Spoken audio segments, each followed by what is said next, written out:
Voy a demandar a Dios, exclamé repentinamente, como cada casi mañana.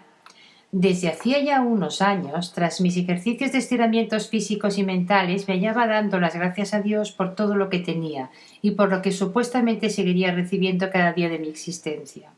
Cuando me refiero a Dios, no es a un Dios concreto, es una forma de hablar, ya que, en realidad, mis creencias religiosas dejan mucho que desear para muchos, y sobre todo para el gusto del que un día fue en vida mi padre.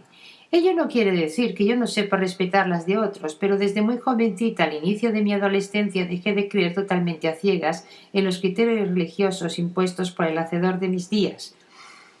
Al respeto, eso sí, tras un exhaustivo estudio de las prácticas religiosas y litúrgicas de la Iglesia Católica en la cual me habían bautizado no más nacer. En 1949, año en el que yo aparecí en este mundo para alegría de muchos y desgracia de otros, se tenía por costumbre impuesta el que el recién nacido debía ser socio del mismo club religioso, del que el padre, madre y demás miembros familiares eran miembros. Por lo visto, si no se hacía así, tanto los padres como el recién nacido serían rechazados por la sociedad de aquel momento, en la que el poder de la Iglesia dominaba por completo al individuo, de tal forma que prácticamente no se hacía nada sin su permiso, hasta tal punto que muchos políticos o personas públicas anteponían a sus criterios de negocio y de relación social y familiar los mandatos de la Iglesia, cual fuera este su credo. Visto esto, yo no iba a ser menos, y aunque mi padre jamás me dio su ejemplo como fiel feligrés de la Iglesia en la que me había hecho socia a la fuerza, puse todo mi empeño, al igual que siempre hice con todo, y aún hago, en averiguar realmente si yo era merecedora de pertenecer a dicho club religioso, llegando a la lógica conclusión a la temprana edad de 15 años que yo no tenía nada que ver con él y con lo que sus representantes predicaban y que demandaba poseer una fe ciega para poder creerlos. De ahí viene el famoso dogma de fe.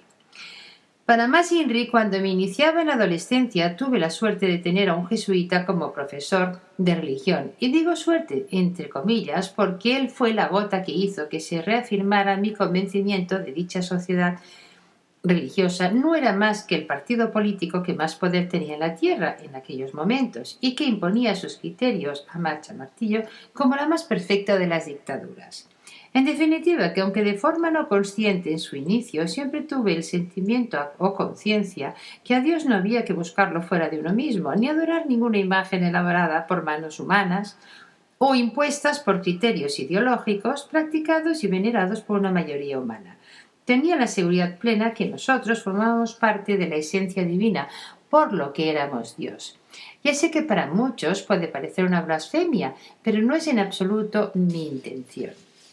Este pensamiento no era el producto de un excesivo ego, solo la conclusión lógica de los dictámenes recibidos desde mi intuición, que afloraba libremente, tal como debía ser y debería haber seguido siendo si los años venideros no lo hubieran enterrado a conciencia sobre numerosas capas de tabúes y obligaciones sociales impuestas como preservación de la armonía familiar y social, cosa que finalmente nunca se alcanzó, ya que para ello no solo es suficiente el deseo de una sola parte, ha de haber un pleno consenso de todos sus integrantes. Bueno, volviendo al inicio de mi férrea intención de presentar demanda contra el ejercicio divino en base al persistente uso de malos tratos psicológicos sobre mi persona, seguramente habrá más de uno que le pensará que había perdido completamente la chaveta con tal propósito, pero todo lo contrario, estaba firmemente lúcida y harta de la aprieta pero no ahoga, dicho popular, sobre la actuación divina sobre sus